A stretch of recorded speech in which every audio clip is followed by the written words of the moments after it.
Now, just so you know, okay? I'm trying. No, I want to try to say some of these WrestleMania finishes. I have a 2K17 right here. If you're wondering, I'm probably going to do a video on that maybe tomorrow. Just want to get that update before the video starts. So sorry about that. Anyways, yeah. WrestleMania 34 is in the history books. I know I should have done this a little while ago, but whatever. It was kind of because Reigns was in the main event. Kind of like 32 and 33 were kind of because Reigns is the main event. And yeah. And whoever's in 31 with Sage which I'll get to in a second. Actually, I won't spoil it because you probably already know. Anyways, you were the title of the video. What do I have to do this entrance every single time? No, I do not. You clicked on this video to see the greatest WrestleMania endings, okay? Now keep in mind, I'll be doing good WrestleMania endings, okay? So, I mean, after much debate, I figured that controversial WrestleMania endings will get their own list. So, yeah, time for me to begin. Number 10, The Ultimate Warrior returns. Ignoring all the bullcrap finish where Papa Shango botched a run and Hogan and Sid Justice kicks out of the leg drop and Harvey Whippleman kind of runs in and causes disqualification. If you forget about that, the Ultimate Warrior's return is kind of what's memorable about WrestleMania 8. Well, other than that Savage Flair match or Hart versus Piper, those are pretty good too. But whatever. Warrior returning was big as he was suspended from WWF after SummerSlam. Because he kind of was like, you better give me money or I'm going to no-show SummerSlam. And he's like, okay, here's the money. Now you're suspended. Sit in the corner. And eventually, yeah. Warrior would return at WrestleMania 8 to a thunderous ovation. I mean, you should go back and watch it. It's all there on the network. I mean, as the main event's awful, I really think that you should just watch it just for Warrior's return. It's really good. Trust me. Number 9, WrestleMania 14. Mania 14 makes the list mainly because this is what many people credit the birth of Stone Cold Steve Austin. For me personally, it's WrestleMania 13, but whatever. But that didn't main event the show, so be quiet. WrestleMania 14 was where Austin won his first WWF championship. And it was a pretty big one. He defeated Shawn Michaels. That was a pretty good match. Mike Tyson got involved.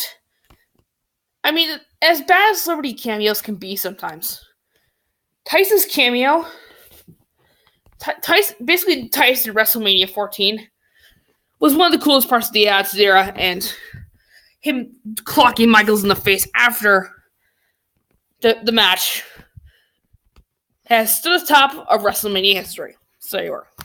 Number 8, WrestleMania 20.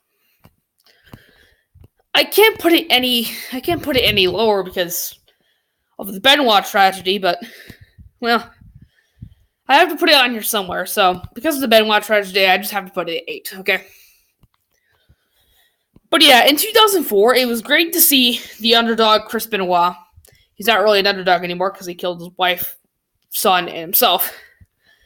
But back then, it was huge because Eddie Guerrero on SmackDown, the Blue Brand, had been riding hot, had just won the WWE Championship from Brock Lesnar. So when, so the thing is that, well, them hugging in the ring to celebrate all the hard work is great. It would probably be the one thing that I'll probably never watch again. There you are. I mean, seek those 2 matches that Eddie had at Mania 20 against Kurt Angle, or Benoit against Triple H and HBK. It's not on the network, but seek those matches out if you can, because they're wrestling at its greatest, okay? Number 7. Let's see. I think. Number 7. The Warrior wins the championship at WrestleMania 6. This is the second best WrestleMania of the Golden Era, and I'll get to the best of the Golden Era in a second, but Warrior standing high as the WWF champion and the Intercontinental champion is a pretty cool moment, considering that he's not with us today, sadly. So yeah, it's a pretty memorable moment in his career. His match with Hulk Hogan is probably the best of the Golden Era, if you ask me. Maybe next to Savage Steamboat, maybe. Whatever. Anyways, back to this match. Warrior on top of the championship gold was big. The reason I can't put it any higher on the list is because A, Hulk kicks out at 2 right after he hit the splash, and 2, he hands the title over to him personally, which kind of ruined Warrior's moment, to be honest. So yeah. Number 6, Bret Hart at the end of WrestleMania 10. Now, I wanted to put this higher, but I couldn't. I don't know what it is. Anyways, Bret Hart triumphing at WrestleMania 10 against Yokozuna.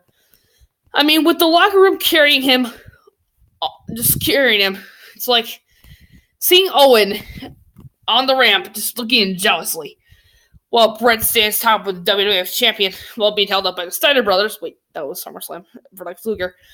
But yeah, he was held up by the entire locker room to celebrate the king of the new generation era, Bret Hart. It was that way for a long time. Number 5, WrestleMania 2000.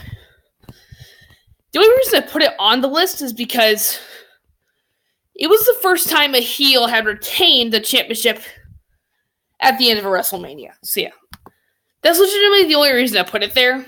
I'm sorry, okay? Number 4, I believe we're at. Let's see here. Number 4, Macho Man Randy Savage sits on top of the WWF title picture. Let me tell you, despite a little interference from Hogan, the Macho Man was able to walk out of WrestleMania the WWF champion, and it's pretty good. It's a pretty good match from an otherwise pretty crap Mania. So yeah, I will say that. Despite Hogan getting involved, the match is good. Go watch it. It's just a shame. The reason I can't put it any higher is because Hogan celebrated like he had won the title instead of the Macho Man. So, I mean, I have nothing against Hulk Hogan. He's my second favorite wrestler of all time, or my third favorite wrestler of all time, next to Austin and Cena. So, but yeah, seriously, come on. Number 3, Shawn Michaels' career is over. Until recently, where it's been revealed that Michaels may face Triple H for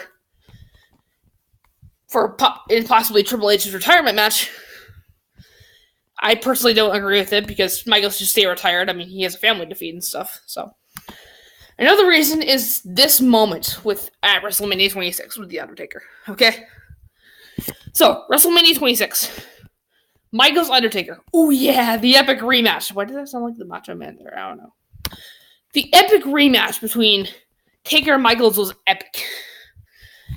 The reason I prefer the 26 match over the 25 match is because you were going to lose one thing. It would either be Shawn Michaels' career or the streak. What would it be? Of course, yeah. There you are. With, yeah, that's all I have to say is this. Good job, man. Good job. Number 2, a tie. Yep. It happens to be Hulk Hogan body slamming Andre the Giant and Seth Rollins cashing in his Money in the Bank. Rollins cashing in kind of saved Mania 31 because Lesnar didn't get pinned and Reigns didn't walk out champion. Cool. Well, WrestleMania 3, this moment, that led to wrestling become Super Saiyan. Just so you know. WrestleMania 30 is number 1, just so you know. Yes. Seeing Daniel Bryan overcome the Authority makes it number 1.